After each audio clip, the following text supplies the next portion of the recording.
की ते सन्मानाचं पद तुम्हाला देतातही, पण समाजामधली विश्वासार्हता संपवते. ओके, मग संभाजीराजेंची विश्वासार्हता तडा गेला त्यामुळे.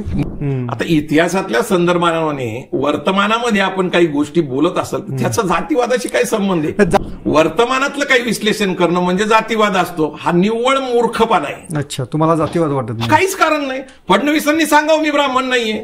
फडणवीसांचं नेमका प्रॉब्लेम काय की ते ब्राह्मण असल्यामुळं. नाही, आपण संभाजीराजेंचं पुढे घेते तिकडे. संभाजीराजेंना मग ती जी ऑफर होती मग तेव्हा ती काय ते तेव्हा झालं नाही का? मग जेव्हा मुंडे साहेब असताना मुंडे साहेब गेले, संभाजीराजेंनी सांगितलं की बाबा मी काय तुमच्यावर आता येऊ शकत नाही, कारण त्यांना त्यांच्या वडिलांची परवानगी घ्यायची होती, आदरणीय छत्रपती शाहू महाराजांची. ते पुढे घडलं नाही काही कारणाने, त्याच्यात पुढे काही गेलं नाही. खेडेकर साहेबांनी तसं जाण्यास विरोध केला. तेव्हा विरोध केला खेडेकर 2013 जेव्हा अर्थात रेखाताई 3 वेळा. मला तोच प्रश्न विचारतो, त्याच खेडेकरांच्या पत्नी की रेखाताई या भाजपकडनंच आमदार होत्या. निश्चितच भाजपच्या 3 वेळा त्या आमदार होत्या, हा काय अपवाद नाहीये. त्या जिल्हाध्यक्ष सुद्धा होत्या भारतीय जनता पार्टीच्या बुलढाण्याच्या.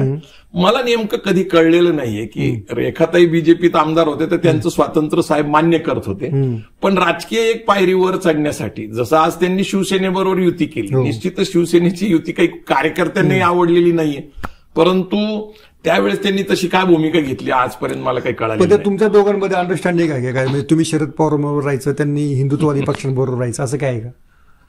नाही, आता असं म्हणण्यास काही वाव नाहीये. पहिली मी पवार साहेबांना माझा आजोबा मानतो, तिथं राजकारण बिलकुल येत नाही. आणि त्यांनी काय राजकारण करावं शरद पवार साहेबांनी हा त्यांचा प्रश्न. आणि खेडेकर साहेबांना मी माझ्या सामाजिक जीवनामध्ये एक वडीलकीचं स्थान देतो. वडिलांचं स्थान ज्यावेळेस देतो त्यावेळेस त्यांच्या राजकीय भूमिका त्यांनी कशा हाताळायच्या हा त्यांचा प्रश्न ठरतो, पण संभाजी ब्रिगेड म्हणून तिचं भविष्य याची मला जास्त चिंता वाटते. पण संभाजीराजे तुमच्यापासून का तुटले? पण नाही, आम्ही तुटलेलो नाहीये. नेमकं काय झालेलं आहे की संभाजीराजेंनी राज्यसभेची खासदारकी, अर्थात ते सांगतात त्याप्रमाणे राष्ट्रपती नियुक्त हेही खरंच आहे, पण भाजपच्या शिफारशीने आणि तिथं ते सहयोगी सदस्य झाले.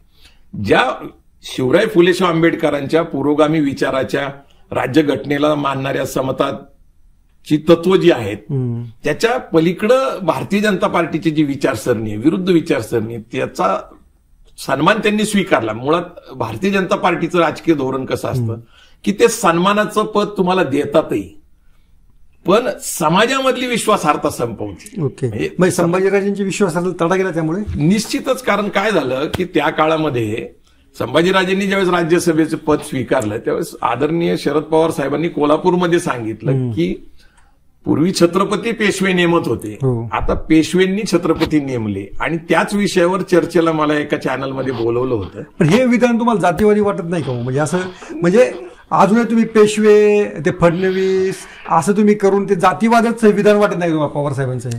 नाही, पण आता जातीवादी वाटण्यासारखं काय ते म्हणजे छत्रपती शिवाजी महाराजांच्या काळामध्ये जे होद्दे होते, छत्रपती छत्रपती होते, पण राज्याचा कारभार पाहण्यासाठी पेशवे नेमत होते, हा इतिहास आहे. इतिहास नाही, पण त्या इतिहासाशी आत्ताच्या वर्तमानाशी सांगड घालून तुम्ही ती जातीवादच पसरवता, या विधानानं पसरला असं वाटत नाही का तुम्हाला? आपण अनेक गोष्टी इतिहासातल्या संदर्भाने बोलत असतो. आता इतिहासातल्या संदर्भाने वर्तमानामध्ये आपण काही गोष्टी बोलत असाल तर त्याचा जातीवादाशी काय संबंध आहे? जातीवाद संबंध अशा अर्थ नाही की तेव्हा फडणवीस या निमित्तानं फडणवीस म्हणजे एका ब्राह्मण मुख्यमंत्र्यांना छत्रपतीने नेमलं, हा जो मेसेज जो द्यायचा होता एक तो मेसेज यातनं गेला, असं हा जातीवाद नाही का असं मला सांगा. मला एक सांगा की फडणवीस ब्राह्मण नाहीयेत आणि पेशवे ब्राह्मण नव्हते, ते नसते आणि त्यांना हिनवण्याच्या दृष्टीने म्हटलं असतं तर तो जातीवादी आहे, किंवा त्यांना चिडवण्याच्या दृष्टीने.